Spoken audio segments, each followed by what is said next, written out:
दोस्तों, कल तमिलनाडु से जो तस्वीरें सामने आई, जब एक ही फ्रेम में राहुल गांधी, आईयूएमएल के नेता विजय थलपति एक साथ नजर आए, तो भारतीय जनता पार्टी, देश के प्रधानमंत्री श्री नरेंद्र मोदी जी और राष्ट्रीय स्वयंसेवक संघ हताश और परेशान हो गई जब सीएम पद की शपथ लेते ही विजय थलपति ने ऐलान किया कि it's time, secular time start now.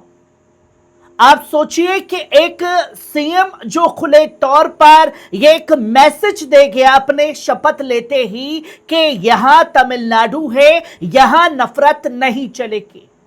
वो तमिलनाडु जहां पर 93 से 94% हिंदू आबादी है और उस हिंदू आबादी में एक क्रिश्चियन मुख्यमंत्री बन रहा है। सोचिए क्या पैगाम दिया है, जहां नफरत फैलाने की कोशिश की जाती है कि हिंदू खतरे में है, हिंदू खतरे में है, इसलिए हिंदू मुख्यमंत्री का, हिंदू प्रधानमंत्री का और हिंदू गृह मंत्री का होना हर जगह बहुत जरूरी है। एक तरफ तमिलनाडु ने ऐसा उदाहरण पेश किया कि भारतीय जनता पार्टी और राष्ट्रीय स्वयंसेवक संघ की चुले हिल गई और सीएम पद लेते ही विजय थलपति ने एक के बाद एक बड़े एक्शन लिए, जहां ताबड़तोड़ ऐलान हुए, जिसे और खलबली मच गई, क्योंकि विजय थलपति को सीएम पद की शपथ लेने से रोकने के लिए भारतीय जनता पार्टी ने हर हरबा इस्तेमाल किया। और जब सुबह राहुल गांधी और विजय थलपति एक फ्रेम में नजर आए, तो एक मैसेज गया कि देखिए, साउथ में अब सुपरस्टार के साथ में राहुल गांधी है, एक राजनीतिक बदलाव की बड़ी शुरुआत के तौर पर देखा जा रहा है। पर शाम होते होते यह तस्वीर देश के प्रधानमंत्री को रास नहीं आई। दोस्तों, इस तस्वीर के सामने आने के बाद देश के प्रधानमंत्री अचानक बिना बुलाए मुंह लगाने पहुंच जाते हैं खुद को पवन कल्याण के घर पर आंध्र प्रदेश में। और आंध्र प्रदेश में पवन कल्याण का क्या किरदार है, इसे भी समझना बहुत जरूरी है। पवन कल्याण चिरंजीवी के छोटे भाई, एक साउथ के बड़े सुपरस्टार चिरंजीवी के छोटे भाई पवन कल्याण और पवन कल्याण के भतीजे रामचरण। और इसको भी अगर एक तरफ रखा जाए तो खास तौर पर पुष्पा और कई बड़ी हिट फिल्में देने वाले अल्लू अर्जुन के फूफा पवन कल्याण।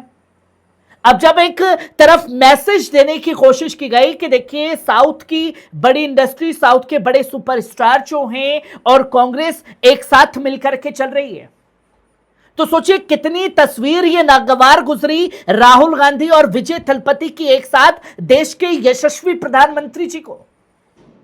शाम होते होते पवन कल्याण के घर पर मत्था टेकने पहुंच जाते हैं देश के प्रधानमंत्री, हालचाल जानना है भाई। फिर गोदी मीडिया में लंबी लंबी राग शुरू हो जाती है कि देखिए, साउथ के बड़े सुपरस्टार के घर पर पहुंचे देश के यशस्वी प्रधानमंत्री। अब जो साउथ की इंडस्ट्री अपने फैसले लेने के लिए जानी जाती थी, अब विजय थलपति और पवन कल्याण को दो फाड़ करवा करके टुकड़े करने की कोशिश की जा रही है। जो ये मैसेज है कि देखिए, भारतीय जनता पार्टी के साथ ये बड़े सुपरस्टार जुड़े हुए हैं। आप सोचिए कि किस तरीके से देश के प्रधानमंत्री खुद पर्सनली तौर पर ये छीछा लेदर की राजनीति करते हुए दिखाई देते हैं। ये तो बात हुई सिर्फ देश के प्रधानमंत्री के छीछा लेदर की। अब बात की जाए विजय थलपति की। विजय थलपति ने शपथ लेते ही एक के बाद एक कई बड़े फैसले लिए, ताबड़तोड़ एक्शन। पहला एक्शन, जो सीएम हाउस में बड़े बड़े अधिकारियों का जमावड़ा होता था, उसमें साफ तौर पर कटौती की गई। सिर्फ 2 आईएएस ऑफिसर ही सीएम विजय थलपति के साथ में शाने बशाने रहेंगे और किसी अधिकारी को अपॉइंटमेंट होगा तो वो मिला जाएगा। तमाम तरीके से हर एक कदम उठाए जाएंगे। पहला बड़ा कदम। और दूसरा सबसे बड़ा कदम उठाया, जो ऐलान किया गया कि तमिलनाडु में 200 यूनिट तक बिजली मुफ्त। और दूसरा बड़ा फैसला, महिलाओं के लिए स्पेशल टास्क फोर्स प्रोडक्शन की तैयारी की गई। तीसरा फैसला लिया गया, एंटी ड्रग स्क्वाड बनाने का फैसला सीएम विजय थलपति ने। अब ये जो फैसले लिए हैं, ये फैसले तो देखे दिखाए से लगते हैं। ये फैसले दिल्ली के पूर्व मुख्यमंत्री अरविंद केजरीवाल द्वारा लिए गए फैसले हैं। ये फैसले पंजाब में आम आदमी पार्टी की सरकार द्वारा, यानी कि सीएम भगवत मान द्वारा लिए गए फैसले हैं, जहां भारतीय जनता पार्टी, कांग्रेस पार्टी और तमाम लोग ये कहते हुए नजर आते हैं कि साहब देखिए, केजरीवाल ने तो कुछ नहीं किया। अगर केजरीवाल ने कुछ नहीं किया तो विजय थलपति के ये ऐलान, ये कदम उन लोगों के गालों पर करारा तमाचा है जो ये कहते हैं कि केजरीवाल ने आखिरकार कुछ नहीं किया। ये तस्वीर विजय थलपति की सामने आई सीएम पद के शपथ लेने के बाद। अब तीसरी बड़ी कहानी सुनिए, जहां साफ तौर पर देखा गया आईयूएमएल के समर्थन के बाद सीएम विजय थलपति ये सीएम पद की शपथ लेते हुए नजर आए। जहां पहले मीडिया में चलता रहा कि फर्जी सपोर्ट, नकली सपोर्ट लेकर के पहुंचे, इसलिए राज्यपाल ने सरकार बनाने का मौका नहीं दिया।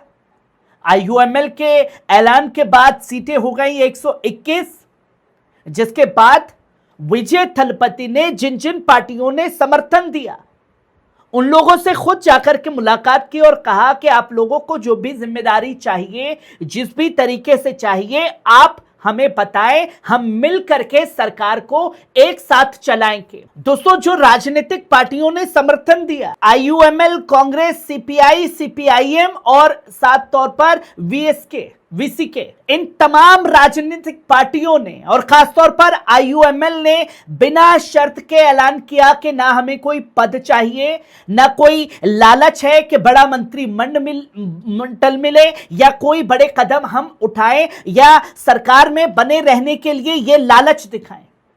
बिना किसी लालच के विजय थलपति को समर्थन देने का ऐलान किया है। सोचिए दोस्तों, अपने आप में एक राजनीतिक इतिहास जो है तमिलनाडु की सरजमीन पर एक के बाद एक तमाम वो छोटी पार्टियां रचती हुई नजर आ रही हैं, जिनके बारे में कहा जाता है कि साहब आप 1 जीत गए, 2 जीत गए, 5 जीत गए तो आप कर क्या लोगे। अब तमिलनाडु में उसके रिजल्ट दिख रहे हैं। 1, 2, 5 से एक मुट्ठी बनती है और वो मुट्ठी जब बनती है तो अपने दम पर किसी को भी सीएम पीएम बनाने की कुव्वत रखती है वो पार्टियां। ये खासतौर पर आईयूएमएल ने करके दिखाया है, ये करके दिखाया है कांग्रेस ने। और राहुल गांधी की विजय थलपति के साथ में जो तस्वीरें वायरल हुई, देश के यशस्वी प्रधानमंत्री को इतनी बुरी लगी कि खुद पहुंच गए सुपरस्टार के घर पर दावत लेने। आप इस पूरे मामले पर कैसे देखते हैं, क्या सोचते हैं? क्या आईयूएमएल, कांग्रेस और तमाम बड़ी राजनीतिक पार्टियों का यह फैसला सही है बिना किसी लालच के समर्थन? और विजय थलपति ने जो ऐलान किए उसे किस तरीके से आप देखते और समझते हैं? और देश के प्रधानमंत्री का अचानक साउथ के सुपरस्टार के घर पर पहुंचना, इसे क्या समझा जाए? कमेंट बॉक्स में आकर के अपनी राय जरूर दीजिएगा। शुक्रिया।